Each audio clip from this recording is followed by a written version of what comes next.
पश्चिम Asia में जंग का दायरा लगातार बढ़ रहा है। ईरान और इजरायल के बीच टकराव अब सीधे तौर पर अमेरिका तक पहुंचता दिख रहा है। मिसाइल, ड्रोन हमले और एयर स्ट्राइक के बीच हालात हर घंटे और ज्यादा खतरनाक हो रहे हैं। ईरान ने अपने सैन्य अभियान ऑपरेशन टू प्रॉमिस 4 की 23वीं वेव लॉन्च करने का दावा किया, जबकि दूसरी तरफ तेहरान समेत कई इलाकों में एयर स्ट्राइक की खबरें सामने आ रही हैं। अब सवाल यह है कि क्या ये टकराव पूरे क्षेत्र को बड़े युद्ध की तरफ धकेल रहा है। देखिए,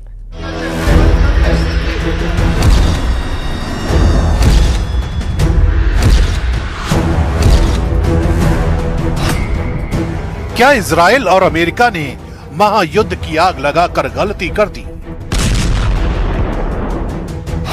क्या ईरान के खिलाफ अमेरिका इजराइल को युद्ध महंगा पड़ रहा है?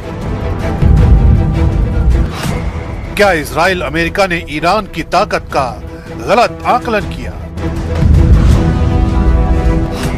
क्या ईरान अब दुश्मन के खिलाफ सीक्रेट वेपन का इस्तेमाल करेगा? Oh my God.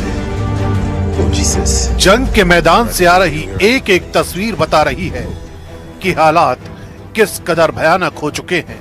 मिसाइलों की आग, ड्रोन के हमले और लगातार हो रही एयर स्ट्राइक ने पूरे इलाके को युद्ध के मैदान में बदल दिया है। इसी बीच ईरान की आर्मी यूनिट IRGC ने ऑपरेशन ट्रू प्रॉमिस 4 की 23वीं वेव शुरू करने का दावा किया है। ईरान का कहना है कि इस लहर में नई पीढ़ी की मिसाइलें और लंबी दूरी के ड्रोन इस्तेमाल किए गए। इन हमलों का निशाना इजराइल के सैन्य ठिकाने और क्षेत्र में मौजूद अमेरिकी बेस बताए जा रहे हैं।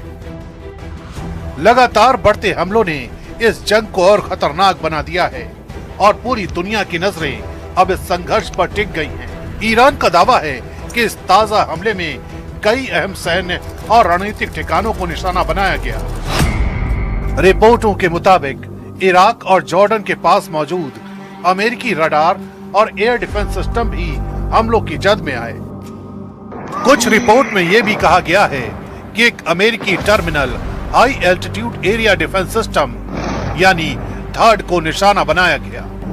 इसके अलावा इराक के एरबिल और बगदाद के आसपास भी ड्रोन एक्टिविटी देखी गई। यानी ऑपरेशन ट्रू प्रॉमिस 4 अब सिर्फ इजराइल तक सीमित नहीं रहा, बल्कि पूरे क्षेत्र में फैलता नजर आ रहा है। ईरान के इस ऑपरेशन का असर सिर्फ सैन्य ठिकानों तक सीमित नहीं दिख रहा। इराक के बसरा इलाके में ऊर्जा ढांचे और तेल से जुड़े ठिकानों के आसपास भी ड्रोन हमलों की खबरें सामने आ रही हैं। रिपोर्ट के मुताबिक बेकर ह्यूजेस से जुड़ी एक ऊर्जा सुविधा, रोमाइला ऑयल फील्ड और बसरा एयरपोर्ट के आसपास धमाकों की आवाजें सुनी गई। अगर ये दावे सही साबित होते हैं तो इसका मतलब है कि जंग अब सैन्य ठिकानों से निकलकर आर्थिक और ऊर्जा ढांचे तक पहुंच रही है।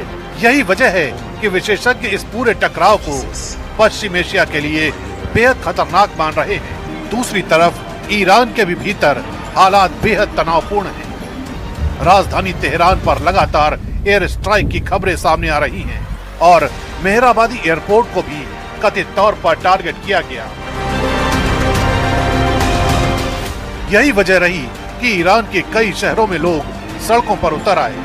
सब जेवर में हजारों लोग ईरानी झंडे लेकर प्रदर्शन करते दिखे और अमेरिका इजराइल के खिलाफ नारे लगाए।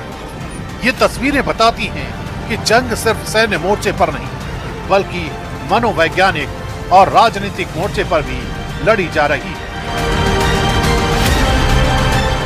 इसी बीच ईरान ने अंतर्राष्ट्रीय मंच पर भी अमेरिका और इजराइल के खिलाफ गंभीर आरोप लगाए हैं कि अमेरिकी और इजरायली हमले अब सिर्फ सैन्य ठिकानों तक सीमित नहीं रहे, बल्कि ईरान के शहरों और नागरिक ढांचे को भी निशाना बनाया जा रहा है। उनका आरोप है कि घनी आबादी वाले इलाकों पर 2-2 हजार पाउंड तक के बम गिराए जा रहे हैं, जबकि दुनिया को बताया जा रहा है कि सिर्फ सैन्य ठिकानों पर कार्रवाई हो रही है। ईरान के मुताबिक इन हमलों में अब तक 1332 नागरिकों की मौत हो चुकी है, जिनमें बड़ी संख्या में महिलाएं और बच्चे शामिल हैं। ईरान का दावा है कि 180 से ज्यादा बच्चों की मौत हो चुकी है, जबकि 20 से ज्यादा स्कूल और 13 हेल्थ केयर सुविधाओं को टारगेट किया गया है। The United States and Israeli regime continue their brutal and massive attack against Iran and the Iranian people unabatedly and without pause.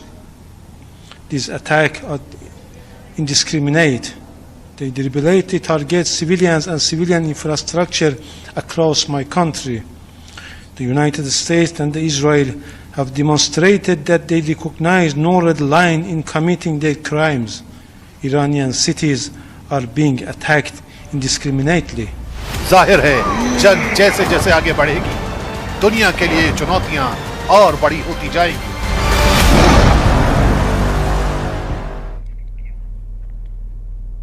तो ईरान और इजराइल में जंग के हालात बेहद खतरनाक होते जा रहे हैं। हर गुजरते दिन के साथ ईरान और इजराइल में मिसाइल अटैक से इमारतें मलबे का ढेर बन गई हैं। ये तस्वीरें आपके सामने 8वें दिन इस तरह से हमले लगातार किए जा रहे हैं। कई देशों में से हाहाकार है और कई इमारतें जो हैं वो मलबे में तब्दील हो चुकी हैं। जंग के हालात खतरनाक स्थिति में पहुंचते जा रहे हैं। हर दिन ईरान और इजराइल में मिसाइल अटैक हो रहे हैं और ऐसी बड़ी बड़ी इमारतों को निशाना बनाया गया है जो अब मलबे में तब्दील नजर आ रही हैं।